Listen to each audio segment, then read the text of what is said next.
We've climbed the Tower of Fate and gotten the Order of No Quarter off our case for good.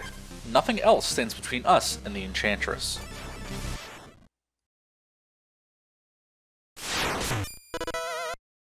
Since I'm done showing off all of the armors, I figured I'd switch back to the default one, because why not end the game in the most canonical way possible?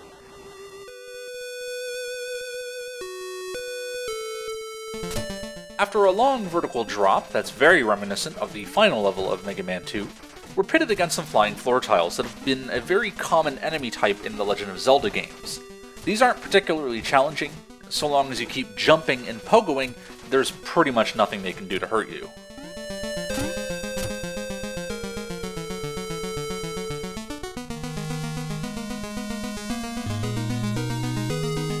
Very quickly, before we go face the Enchantress, there is one final secret off here to the left.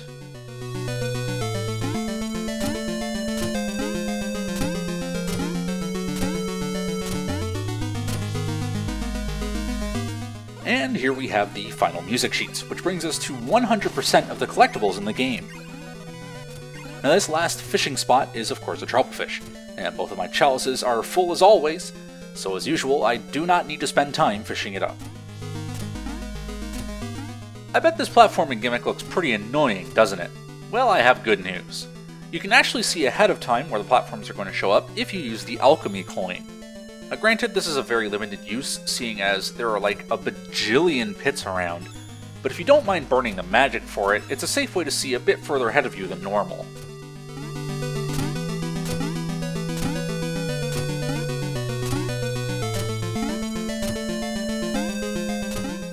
So I know I said multiple times in the last video that that was the final level, but that's just because I don't really classify this as a level. I mean, we're already done. It's that empty and short. All that's left to do is walk directly forward and meet our fate.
The Enchantress is a pretty active boss fight.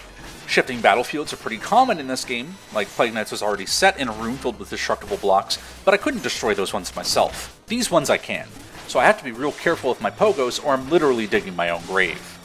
Of course, I'm not the only one who can destroy the ground, the Enchantress can as well. If an errant shadow ball goes through the dirt, that's going to create a hole. You aren't permanently screwed if that's the case though, as one of her attacks will create new ground for you. Though when she goes for that, you have to position yourself in a spot where that's going to be worthwhile for you, because that attack is directly centered on your position. And that's kind of the whole fight in a nutshell, to be honest. If you let her get out of hand long enough, she'll start throwing her orbs in less defined directions and patterns, so the ground will get broken up in pretty unpredictable ways. But beyond that, there's no real new attacks in her arsenal. That being said, well, if you've ever played any video game before really, you know that no final boss only ever has one form.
It's gonna be hard for me to find the words to describe why I love this final boss fight so much, but I'm gonna try my best. The thing I love the most about it, and this game in general, is that it really nails the whole damsel in distress story that it has going on. This whole game, Shovel Knight has been plagued by the memory of the person he failed to save, but in this final battle you learn, through gameplay, that he isn't driven just because she's his better half, but because she's literally his other half, not only in friendship, but also in combat. With Shield Knight by our side, two major game changers are given to us. She'll assist us with getting us up higher than we could ever dream of doing alone, and she'll protect us from the most powerful attacks that we couldn't hope to deflect. And all of that is presented in a way that doesn't make it feel like this boss has an out-of-place gimmick. I still feel in control of the fight, I just need to be in the right place at the right time. Shield Knight as a character isn't looked down upon either. When Shovel Knight catches her and the magic of the amulet is being released, he doesn't order her to run away for her own safety.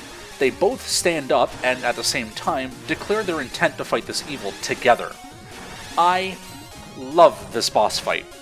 To this day, it just floors me. I cannot stress enough how much this boss fight is for me, just straight up my alley. I seriously hope you guys enjoy it too. Now when I land the final blow, that's going to start some lengthy cutscene, so I'll see you all one final time during the credits.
And so we bring an end to Shovel Knight, a little game that came out a couple years ago that quickly became one of my favorites of all time, and I still play it to this day. It's a fun way to kill time without too much of a commitment attached. Sometimes it's just fun to lay down on the couch, bust out 3DS, and play a couple levels. I'm honestly kind of at a loss for what else to say, because I just spent this entire LP pointing out basically every reason why I think this game is fantastic. I mean, I guess one thing I didn't talk about yet was that cutscene we just watched where it shows all the characters, which is yet again another similarity to retro games in general. A lot of them did stuff like that, like how the first half of the credits of Mega Man X are just listing the names of every single enemy in the game. So it's nice to see that Shovel Knight has something like that. And that's kind of it. I genuinely don't know what else to say, other than you should buy this game if you enjoyed this LP. It's really fun to play, even if you do know what's coming up. It's just a solid playing game. And there's still some more bonus stuff to mess around with that I haven't shown off yet, like cheat codes and challenge levels. There's also tons of DLC that, gosh, I'd love to show it off, but that would be a real time commitment to figure out how I'd want to handle that, so I don't really plan to show off any of that stuff at the moment. Basically, currently there is a DLC campaign to play the game as Plague Knight instead of Shovel Knight, and while he plays through all of the same levels, the story is completely different and follows his quest to brew the ultimate potion. He also plays completely differently, like mechanically. Plague Knight doesn't have a shovel, so you throw bombs everywhere. Spectre Knight also has his own campaign coming out in a few months, and King Knight is also getting one sometime after that. Now the kicker for all of those? They're entirely free. There has yet to be a single piece of paid DLC for this game, unless you really want to count the amiibo stuff, but I'll be showing that off in a bonus video, probably, so don't worry too much about that stuff. Yacht Club Games are seriously cool people, and they've written tons of articles about the development of this game, and how they've put all the little touches into it. One of the ones I like the most is how they localized the game for its Japanese release. It's really cool. I'll link it in the description. I think it's a very worthwhile read. They deserve support for all of the good work they've done, and I'm eagerly looking forward to whatever it is they work on next. After one game, I am a dedicated fan, and I hope you are too. But yeah, I'll probably have one bonus video for sure coming up, maybe two. I seriously don't want to make any promises about that, because I am editing this video mere days before it goes live, and I have yet to plan what I want to do for bonuses, so that's all kind of up in the air. But until then, this campaign is done, and so concludes Shovel Knight's story. I hope to see you all again for whatever game I choose to tackle next.